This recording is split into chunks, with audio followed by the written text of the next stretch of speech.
यंदाच्या लोकसभा निवडणुकीत कोकणातील रत्नागिरी सिंधुदुर्ग मतदारसंघात अगदी चुरशीची लढत सुरू आहे।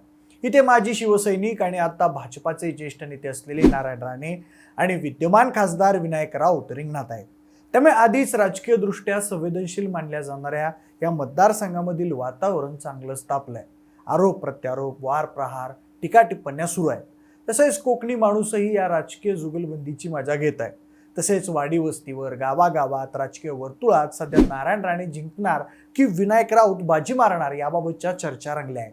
भाजपा आणि महायुतीचे नेते तसेच ठाकरे गट आणि महाविकास आघाडीचे नेते आपापल्या उमेदवारांच्या विजयाचे दावे करत आहेत। तसेच स्थानिक पदाधिकारीही आपापला अंदाज मांडत आहेत।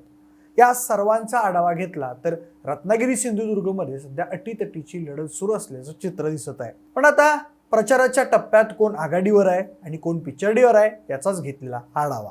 नमस्कार, मी प्रथमेश आणि तुम्हाला तर माहिती आहे आपला विषय आहे रत्नागिरी सिंधुदुर्ग लोकसभा मतदारसंघाचा आतापर्यंतचा इतिहास थोडक्यात पाहिल्यास येथे 2009 साली हा मतदारसंघ अस्तित्वात आल्यापासून राणेंविरुद्ध ठाकरे अशाच लढती झाल्याचं दिसतं। त्यात 2009 साली झालेल्या निवडणुकीत इथं नारायण राणे यांचे पुत्र निलेश राणे जिंकले होते। मात्र 2014 आणि 2019 मध्ये शिवसेनेचे उमेदवार असलेल्या विनायक राऊत यांनी निलेश राणे यांचा जिवारी लागेल असा पराभव केला होता। या पराभवाचं शल्य नारायण राणे आणि त्यांच्या कुटुंबियांच्या मनात अजूनही बोचत आहे। त्यामुळेच या पराभवाचा वचपा काढण्याची संधी ते शोधत होते। तसेच लोकसभा निवडणुकीच्या उमेदवारीच्या निमित्तानं ही संधी नारायण राणे यांना मिळाली आहे। तसेच तिचा फायदा घेण्यासाठी नारायण राणे उमेदवारी जाहीर झाल्यापासून जोरदार प्रचार करत आहेत। त्यात आणखी एक उल्लेखनीय बाब म्हणजे शिवसेनेत पडलेल्या फुटीनंतर या मतदारसंघातील समीकरणही बदलली असून मागच्या वेळचे विरोधक यावेळी मित्र बनले आहेत, तर मागच्या वेळचे सहकारी यावेळी आपल्या माजी सहकार्याच्या विरोधात प्रचार करत फिरताना दिसत आहेत। त्यामध्ये राणेंचे कट्टर विरोधक असलेले दीपक केसरकर यांच्यासारखे नेते नारायण राणेंसाठी प्रचारात जोमानं सक्रिय झाले आहेत, तर मागच्या निवडणुकीत विनायक राऊत यांच्या विरोधात असलेली नेते मंडळी यावेळी आघाडीवर राहून त्यांचा प्रचार करताना मतदारसंघात जागोजागी दिसत आहेत। निवडणुकीच्या या टप्प्यावर रत्नागिरी सिंधुदुर्ग मतदारसंघातील वातावरण आणि राजकीय कलाचा विचार केल्यास इथं सद्यस्थितीत नारायण राणे आणि विनायक राऊत यांच्यात अटीतटीची लढत दिसत आहे। त्यामध्ये नारायण राणे आणि भाजपाने बेरजेचं राजकारण करताना मागच्या महिनाभरात स्थानिक पक्षप्रवेशांचा धडाका लावला आहे। त्यामधून शेकडो कार्यकर्त्यांना भाजपाशी जोडलं जात आहे। ही गोळाबेरीज अटीतटीच्या लढतीमध्ये नारायण राणे आणि भाजपासाठी निर्णायक ठरण्याची शक्यता आहे। त्याबरोबरच विरोधात असताना इथे भाजपा आणि शिवसेनेच्या अनेक कार्यकर्त्यांमध्ये वाद होते। आता शिवसेनेत फूट पडल्यानंतर यामधील अनेक नेते आणि कार्यकर्ते हे शिंदे गटात आलेले आहेत, मात्र त्यांच्यातील मतभेद म्हणावे तसे मिटलेले नाहीत। त्यामुळे हे मतभेद मिटवण्यावर दोन्ही पक्षांचे या मतदारसंघातील ज्येष्ठ नेते असलेले नारायण राणे आणि दीपक केसरकर यांच्याकडून भर दिला जात आहे। त्यासाठी गावोगावी, वाडी वस्तीवर संयुक्त सभा घेतल्या जात आहेत। आता याचं प्रतिबिंब मतदानामध्ये कितपत उमटणार हे आता निकालानंतरच समजेल। सद्यस्थितीत रत्नागिरी सिंधुदुर्ग मतदारसंघातील सावंतवाडी आणि कणकवली मतदारसंघामध्ये नारायण राणेंसाठी चांगलं वातावरण आहे। येथे नारायण राणे यांना बऱ्यापैकी आघाडी ही मिळू शकते। मात्र सिंधुदुर्ग जिल्ह्यातून मोठी आघाडी मिळवण्यासाठी राणेंना कुडाळ मालवण मतदारसंघात चांगली कामगिरी करावी लागेल।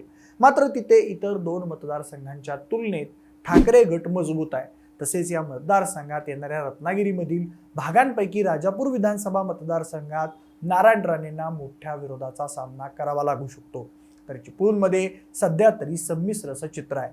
आता रत्नागिरीमधून आघाडी मिळवण्यासाठी नारायण राणे यांना सामंत बंधूंची मदत लागणार आहे।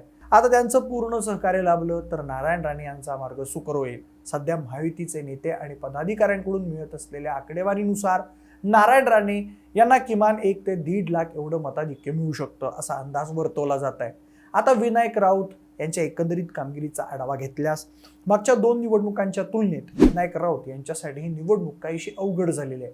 2014 आणि 2019 मध्ये शिवसेना भाजपा यांची महायुती आणि मोदी लाटेचा फायदा राऊत यांना झाला होता।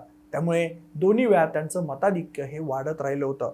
मात्र यावेळी शिवसेनेत पडलेल्या फुटीचा राऊत यांना काही ठिकाणी फटका बसल्याचं दिसत आहे। शिवसेनेतील फुटीनंतर केसरकर, सामंत आदी आमदार शिंदे गटात गेले होते। त्यांच्यासोबत काही कार्यकर्ते आणि पदाधिकारीही शिंदेंसोबत गेले। त्यामुळे या मतदारसंघातील काही भागात ठाकरे गटाच्या संघटनेला गेलेले तडे अद्याप मिटलेले नाहीत। आणखी एक महत्त्वाची बाब म्हणजे महाविकास आघाडीमधील काँग्रेस आणि राष्ट्रवादी काँग्रेस शरदचंद्र पवार या पक्षांची या मतदारसंघात म्हणावी तशी ताकद नाही. शरद पवार गटाच्या अर्चना घारे परब ह्या सावंतवाडीमध्ये सक्रिय आहेत, त्यामुळे इथे या मित्र पक्षांची राऊत यांना काही प्रमाणात मदत होऊ शकते. मात्र इतर ठिकाणी ठाकरे गटालाच मेहनत घ्यावी लागत आहे. मात्र ठाकरे गट आणि विनायक राऊत यांच्यासाठी या मतदारसंघात धनुष्यबाण हे चिन्ह नसल्याचा फायदा मिळू शकतो. त्याचं कारण म्हणजे शिवसेनेचा हा पारंपरिक मतदारसंघ असल्यानं तो शिवसेनेला मिळावा अशी शिवसैनिकांची अपेक्षा होती. मात्र ही जागा भाजपाला मिळाल्यानं शिंदे गटातील शिवसैनिकांची निराशा झाली आहे. तसेच त्यापैकी काही जण ठाकरेंचे उमेदवार असलेल्या विनायक राऊत यांना मतदान करू शकतात अशी चर्चा आहे. तसं झाल्यास या मतदानाचा विनायक राऊत यांना फायदा होऊन राणेंना फटका बसू शकतो. आणखी एक महत्त्वाची बाब म्हणजे एकत्र येऊन काही महिनेच उलटलेले असल्यानं राणेंविरोधात शिवसैनिकांमध्ये असलेली नाराजी महायुतीला अडचणीची आणि विनायक राऊत यांच्या पथ्यावर पडू शकते. सद्यस्थितीत कुडाळ, मालवण आणि राजापूरमध्ये विनायक राऊत यांच्यासाठी त्यातल्या त्यात अनुकूल वातावरण आहे, तर चिपळूणमध्ये अटीतटीची लढाई सुरू आहे. मात्र विनायक राऊत यांच्यासाठी सावंतवाडी आणि कणकवलीमध्ये नारायण राणे यांना मोठी आघाडी घेण्यापासून रोखावं लागणार आहे. तसं न झाल्यास ही निवडणूक विनायक राऊत यांच्यासाठी अवघड होऊ शकते. ठाकरे गटाचे नेते आणि पदाधिकाऱ्यांकडून अंदाज घेतला असता निवडणूक अटीतटीची असली तरी विनायक राऊत हे 50,000 ते 1,00,000 मतांनी विजयी होतील असा दावा केला जात आहे. आता या दोन्ही बाजूंचा आढावा घेतल्यावर कोकणातील या मतदारसंघात अत्यंत रोमांचक सामना होऊ शकतो. तसेच त्यामध्ये जय पराजयाचा फैसला 50,000 ते 1,00,000च्या मताधिक्यानं लागू शकतो असं चित्र आहे. सद्यस्थितीत नारायण राणे हे या लढतीत किंचित आघाडीवर आहेत. मात्र मतदाना दिवशी काय होईल त्यावर अंतिम निकाल अवलंबून असेल. आता हा व्हिडिओ तुम्हाला कसा वाटला, या मतदारसंघात काय निकाल लागू शकतो याबाबतचा तुमचा अंदाज कमेंटच्या माध्यमातून आम्हाला नक्की कळवा. तसेच हा व्हिडिओ आवडला असेल तर लाईक आणि शेअर करा. सोबतच आपल्या विशेष भारी या यूट्यूब चॅनलला देखील सबस्क्राईब करायला विसरू नका. धन्यवाद.